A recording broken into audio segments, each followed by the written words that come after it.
Breaking news, malaking gulo ito. Nagimbal ang Senado sa big pasabog ni Tito Sotto. Bumigay na. Ayan, syempre itong balitang ating matutunghayan ngayon ay nagmula kay Politikang Pinas TV. At ito po ang inyong lingkod na si BT na magbibigay ng reaksyon at komento dito sa video na ating matutunghayan ngayon. At huwag na natin pagtagalin at sabay-sabay na nating panoorin ang laman ng video na hatid sa atin ni Politikang Pinas TV at bibigyan natin ng reaksyon ang balitang ito. Pasok! Magandang araw mga kaibigan. Bigyan natin ng reaction, opinion itong post Kitty Duterte. Pahayag ito ni Senate President Vicente Tito Sotto. Ayun, syempre bago natin simulan ng video ito, nais ko nga pala magbigay ng credits dito sa boses na madidinig natin at bibigyan ng reaksyon. Syempre suki tayo nito mga katunay. Ayan, syempre walang iba kundi si General Macanas. Yan, syempre ang butihin nating General. Napakabait yan si General Macanas. No? Syempre, huwag niyong kalimutang suportahan ang channel ni General Macanas. Pakibisita po yan. At huwag niyong kalimutang mag-subscribe at mag-follow para maging updated po kayo sa mga vlogs and reactions na hinahatid sa atin, sa mga balita na hinahatid sa atin ni General Macanas. No? Syempre, suportahan natin yan. The General's Viewpoint. Ipagpatuloy natin. Kung gusto daw natin, tayong mga DDS, kung gusto natin na makalabas si Tatay Digong sa kulungan, ito ang solusyon. Sabi niya, Tito Sotto, sinabing kung gusto niyong makalaya si Digong, ay kailangang mag-resign ng buong pamilyang Duterte sa gobyerno. Ayon kay Senator Sotto, ang pagbibitiw ni VP Sara Duterte at ibang miyembro ng pamilya Duterte sa kanilang mga posisyon sa gobyerno ay makakatulong para mapabilis ang paglabas ni Digong sa kulungan. Ayun! Ako nadinig ko nga ito eh. Kaya bigla akong binigyan ng reaksyon. Bigla akong tinapik ito dito. Kasi sa totoo lang talaga, no? Hindi ako natatakot na sabihin natin, Tito Sen, iniiwasan ko. Hindi. Hanggat maaari, kahit na ganyan ang nangyayaring mga issue kay Tito Sen, pasensya na mga katunay ko, ang iisipin nyo sa akin, malaki kasi respeto ko dyan kay Tito Sen. Malaki ang respeto ko sa TBJ. Tito Vic and Joey. Siyempre, mga idol ko yan eh. Kaya nga sinasabi ko uli eh, isa ako sa nakipaglaban noon para sa kanila. No? Siyempre may mga vlogger na nakipaglaban, yung mga TBJ vlogger, isa din po ang inyong lingkod na nakipagbakbakan, no? Para ipagtanggol ang pangalan ng Itbulaga na mapunta sa TBJ. At karapat dapat lang talaga na sa TBJ mapunta. Isa ako dyan. Kaya nga itong tunay na kritiko, ilang beses po sinout out yan sa Itbulaga. Ilang beses na banggit ni Joey De Leon, di ba? Nila Big Soto, diyan, Tito Sen. Kaya nagpapasalamat ako diyan. At syempre yung mga TVJ vloggers is mga naging ka-close din natin kahit papaano yung iba. Kaya respeto ko sa nila yan. Pero syempre dito, sa pagsasalita ni Tito Sen, ako ayoko talagang itapik eh. Kung tutusin, pag si Tito Sen eh. Kasi hanggat maaari, respeto na lang eh. Pero dito hindi na ako makapag-ano. Pero ayoko kasing magsalita ng masama laban kay Tito Sen. Gusto ko lang ipaliwanag yung side ko, yung nasa isip ko, nasa puso ko, tungkol sa sinabi niyang yan, na kailangan mag-resign ng buong Duterte sa gobyerno para mapakawalan si Tatay Digong. Siyempre, Tito Sen, no? Siyempre, ako, pasensya na po. Ako, hihingi po ako ng pasensya kay Tito Sen. Tito Sen, pasensya na po. Sorry po kung ano po yung masasabi kong kung mamasamain nyo po, pasensya na po. Ayan, sa fans ng Itbulaga, sa lahat ng mga TBJ vlogger, sa lahat ng mga na TBJ solid dyan, pasensya na po. No, kung ako'y makakapagsalita ng hindi maganda. Tito Sen, medyo mali naman yung ganun. Diba? Hindi po dapat ganun. Kasi parang ipinapakita naman natin dito na kailangan mag-resign ng mga Duterte sa gobyerno para pakawalan si Tatay Digong. Ibig sabihin, pinapakita po natin dito na tayo ay natatakot. Natatakot tayo na ang mga Duterte ay nananatili sa mga pwesto nila dahil kapag nagkaroon ng eleksyon, malaki ang pag-asa nilang manalo. Parang ito yung parang blackmail yung lumalabas, parang ganon. Magsialis kayo dyan kung gusto nyo mapakawalan yung tatay nyo. Parang ganito. Parang may kapalit. Kayong lahat, umalis. Lalaya yung tatay ninyo. Bakit ganon? Bakit ganon yung kondisyon? Diba? Dahil, syempre, iisipin ng mga tao, natatakot kasi kami. Bakit ayaw nating diretsuhin? Natatakot kasi kami na ang susunod na maging Pangulo ay Duterte. Dahil hanggat may mga Duterteng nakaupo dyan, hindi tayo matatahimik. Meron tayong malakas na kalaban. At kapag Duterte ang naupo, yari tayong lahat. Hindi dito pinag-uusapan kung ano ang meron sa Duterte. Di ba hindi natin pinag-uusapan yan? Ang pinag-uusapan natin dito, alam natin na marami talagang natatakot na makabalik uli sa Malacanang ang isang Duterte. Totoo yan. Malaki kasi magiging impact niyan. Anong inyong masasabi, mga pang-itbulaga, pang-entertainment talaga, no? Tingnan natin, people who reacted. 23,000 ang nag-react. 15,000 ang tumatawa, 4,900 ang galit. 2,300 lang ang naniwala sa kanya. So, percentage-wise, mga 95% hindi naniniwala at galit. Sa Senate President, 5% lang ang naniniwala sa kanya. Ikaw naman kasi, Tito Sen, bakit kasi naman ganyan yung mga nasasabi mo Ikaw naman. Meron nga nagsabi sa akin Meron nga isang TVJ vlogger ako nakausap. Maalala ko lang. Sabi niya, Tito Sen, ako nasabi ko sa kanya, parang hirap kasi pagtanggol ni Tito Sen. Sabi ko sa kanya. Pero ako, Tito Sen, ipagtatanggol pa rin kita kahit papaano. Pero syempre, sa side mo, sa mga ginagawa mo, hindi ko alam kung paano kita ipagtatanggol. Pero ito lang isasabihin ko. Baka mamaya nabibigla lang si Tito Sen. O syempre, baka mamaya may tampo lang baka mamaya gano'n na lang, bigyan natin ng katwiran. May tampo lang sa mga Duterte, ganito. Pero talagang mali talaga yun, Tito Sen. Talagang marami talagang mag-angry react dun sa sinabi mong yun. Di ba? Marami talagang mag-angry react dun. Ay, nako. Kawawang nilalang. Yang ganyang idea na yan, pareha sila sa kaisipan ni Atty. Cristina Conte.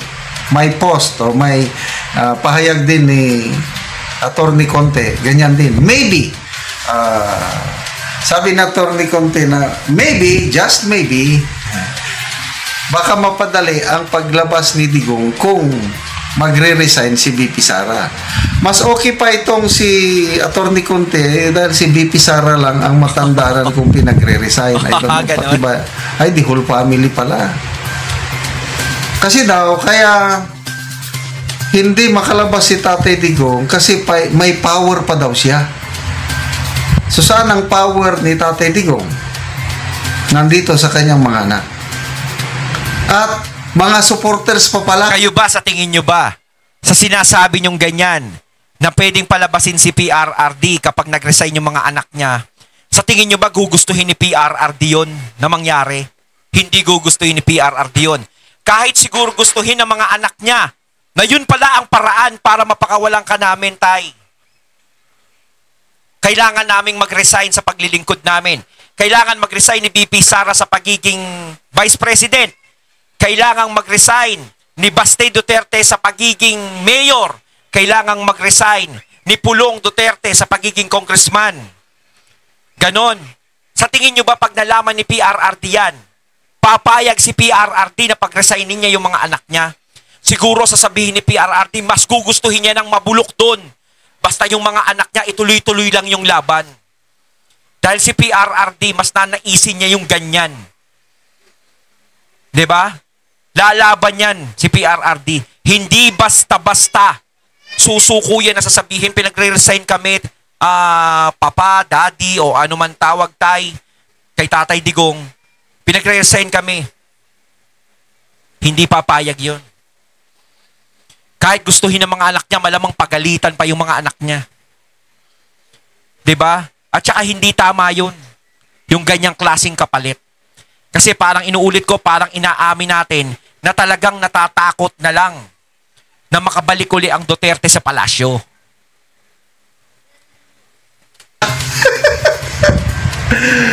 May mga nababasa kong post o explanation na ang dami daw mga supporters ni Tatay Digong. And correct. Tayong mga DDS, millions worldwide. As in, sino ba yun? Si former Secretary Manny Piñol ng DA, sabi niya, si Tatay Digong kinamumuhian ng libo-libo lang, but minamahal ng milyon-milyon. Ako, napaiyak ako sa post ni Atty. Rowena Guanzon the day after na na-reject yung kanyang interim release. Sabi ni Atty. Guanzon, mensahe niya kay Tatay Digong, alam mo, kontra ako sa iyong war on Polvoron. Alam mo yan, hindi ko gusto yung nangyari. Kaya lang, sabi niya, nung bumaba ako, kinausap ko ang mga tao sa laylayan, sa palengke, sa barbershop, sa mga kali-kalye, nalaman ko yung saloobin nila na sabi nitong mga taong nasa laylayan, nakaramdam sila ng kapayapaan, nakaramdam sila ng safety, yung hindi sila natatakot nung kapanahunan mo. At nagpapasalamat sila nung kapanahunan mo. At ngayon, lahat sila na nakausap ko nagsasabi, bumabalik na naman ang kalakaran ng Polvoron. Tama. Wala nang kinakatakutan itong mga adiktos, binidiktos na ito. Tama si Atty. Rowena Guanzon. 'Di ba? Kita naman natin si Atty. Guanzon talaga is hindi naman siya makadigong eh. 'Di ba? Yan nga sinabi niya, kontra siya sa war on ni PRRD.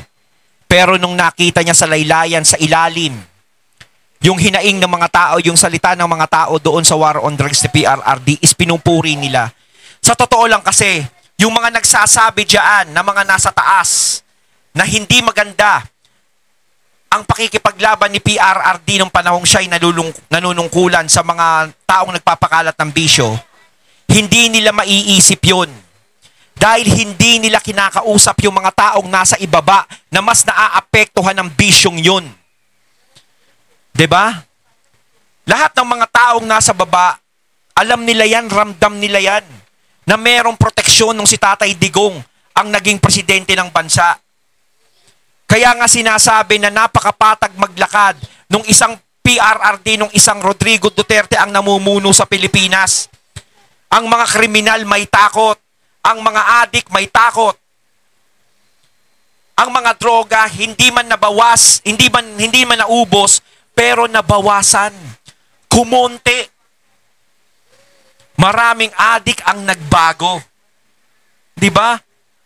Doon pa lang is talagang kahit papaano nakapag-mission accomplished na si PRRD. Lalong-lalo na nung pandemic, yung ginawa niyang pagtulong sa mga tao.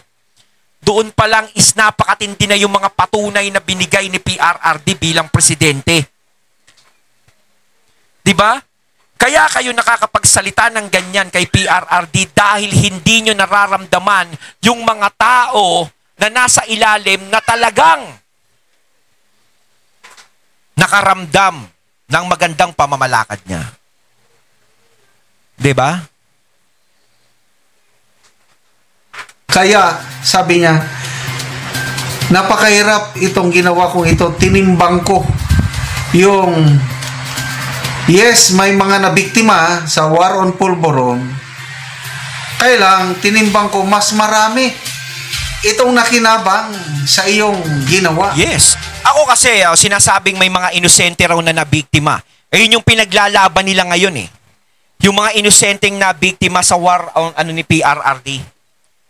Sa totoo lang kasi, yung mga inosenteng na biktima na yon, sa tingin ko, hindi yon dahil sa war on ni PRRD. 'Di ba? Yung mga inosenteng yon is para masira yung war on ni PRRD, war on bisyo. 'Di ba? Yun na lang. Para maging masama ang kalabasan. Sino ang gagawa nun? Walang iba kundi yung mga taong kumokontra sa war on bisyo ni PRRD. Lalong-lalo na yung mga sindikato na namumuno sa bisyong yun. Siyempre, gagawa sila ng paraan para masira yung nagpapatupad ng ganong klaseng batas. At siyempre, gagawa yung mga matataas na nakikinabang sa mga ganon para masira yung ganong batas, yung ganong kalakaran. Para masira si PRRD. 'Di ba? Hindi nila nagigets eh. Kaya madadamay na lang yun idadamay na lang nila sa war on bisyo yun. O, ayan, naging biktima yan, bata. Napas lang nung panahon ni PRRD. Sa tingin nyo ba? Na biktima yon dahil sa war on bisyo ni PRRD? Hindi nyo ba naisip na baka yon ay sinadya lang ng mga taong gustong sirain yung war on bisyo ni PRRD? Na kapag nabiktima yung batang yon, may nangyari doon, gusto lang ipasa yung kasalanan nun kay PRRD pero hindi naman siya yung may gawa. Pero ang may gawa yung talagang galit sa war on bisyo ni PRRD. Diba? Hindi nyo kasi pinapagalawang isip nyo. Iba talaga kapag, diba? Kapag nalalason tayo ng mga alligators.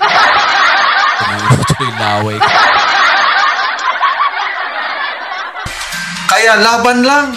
Parang ganun. Gusto ko sana, dito ka makulong. Dito ka litisin sa Pilipinas. Dahil sinasabi naman ng presidenteng ito, sa mga may warrant of arrest, nga bumalik kayo dahil buhay na buhay ang legal system sa Pilipinas. Oo nga, buhay na buhay ang ating justice system. Yes.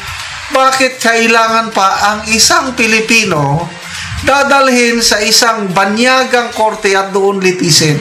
That I will never forget. Kasi nga, kaya dinala si PRRD sa ICC dahil doon, kachokaran nila yon. Dito kasi, kapag si PRRD niliti sa Pilipinas, dito sa korte sa atin, 101% pwedeng maabswelto si PRRD. 'Di ba? Kita nyo nga yung korte, hindi pumapabor sa mga maling ginagawa nila sa mga maling desisyon na ginagawa nila Gaya sa impeachment ni VP Sara, 'di ba? Hindi pumabor ang Supreme Court. Siyempre, hindi nga natin ma-impeach yan dahil hindi naman pumapabor yung Supreme Court. Ilang beses nang may nagreklamo kay PRRD dito sa korte dito, na-absuelto lang si PRRD. Ito na lang sa ICC, ka-close pa natin. Parang ganun yun.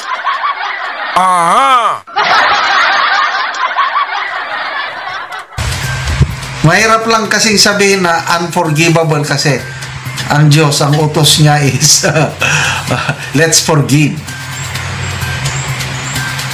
Sabi ko na lang, hindi ko makakalimutan. Masakit.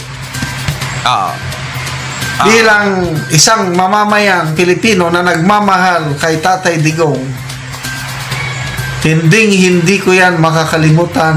The infamous day of March 11, 2025 na ang group effort ng administrasyong ito, kinidnap nila ang presidente na minamahal ng milyones. Yes. The only president na nakakuha ng 85 o 88% sa kanyang approval rating pag alis niya.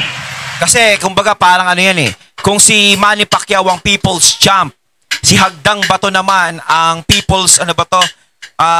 People's horse champ. Si PRRD ang people's president. Di ba? Totoo yan. Siya ang people's president champ. Parang ganon. Di ba? Siya yung talagang pangmasang presidente na nagustuhan ng mga tao. Yun yung mga hindi nila matanggap eh. Di ba? Pinakulong na natin yung tatay niya, kung ano-ano nang sinasabi natin dyan, kung ano-anong inaakusa natin sa anak niyan, sa lahat ng mga Duterte. Bakit yung mga tao naniniwala pa rin dyan? Bakit ang laki pa rin ng survey ni Sara Duterte? Di ba? Samantalang tayo, bigay tayo ng bigay ng ayuda, bigay tayo ng bigay ng ganito. Di ba? Pero tayo, yung survey sa atin, puro bagsak. Kaya nga sinasabi ko sa kanila eh, hindi nila mapiplease yung mga tao eh. Para ma-please nila yung tao, ipakita nila sa mga sarili nila, pakita nila sa taong bayan na yung paglilingkod na gagawin nila ay para sa taong bayan talaga. Baka sakaling magbago yung isip ng mga tao. At nakakatawa, Pulse Asia survey sometime on April this year, siya pa rin ang may pinakamataas na rating. Oo. 63%. Compared sa kanyang anak, si BP Sara, nasa 52% lang. Ang Pangulo, nasa 30+% lang. Kalahati ang taas. Oh. Sitting president ka, 30+ lang rating mo. Ang pinakulong mo, 63%. Ano ka? Sa totoo lang, kung si PRRD malakas pa rin, kaya pa rin tumakbong presidente, kaya pa rin ng ano, malamang ko, yan ang pipilitin ng tumakbong presidente uli, si PRRD. Oo. Di ba nakakaya? So, balik tayo sa isyo. Kailangan bang mag-resign si BP Sara at ang kanyang mga kapatid? No way! Hindi. In your dreams, hindi sila magre-resign. Dahil binoto sila ng sangkatawan. Yes. Tanggap na nila, tanggap namin na kakulong ang aming Tatay Digong, but there will always be a day of reckoning. Bakit hindi nyo pabayaan na maglingkod ng mga Duterte? Bakit hindi nyo pabayaan na lumaban ng mga Duterte sa eleksyon sa 2028? Kung talaga doon nyo patunayan yung sinasabi nyo ni Gadon, di ba? Na walang hatak ang mga Duterte sa mga tao. Walang impeach. 'Di ba? Ilaban nyo. 'Di ba? Lumaban tayo ng patas. Hindi dapat ganyan.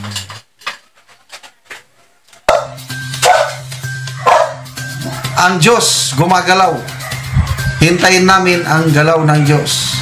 Hindi niya pinapabayaan ang mga taong nagtitiwala sa Kanya. Kaya, mga kapwa ko, ka-DDS, ituloy natin ang pagdarasal sa pamilyang Duterte. Ayun, natating natungayan ang video na nagmula kay Politikang Pinas TV. At syempre natungayan natin ang boses na yon. At ang video na yun na binigyan natin ng reaksyon na nagmula kay General Macanas. Kaya mga katunay, anong masasabi nyo tungkol dito? Comment lang po kayo sa comment box. So once again, I'm BT and I'm out. Peace.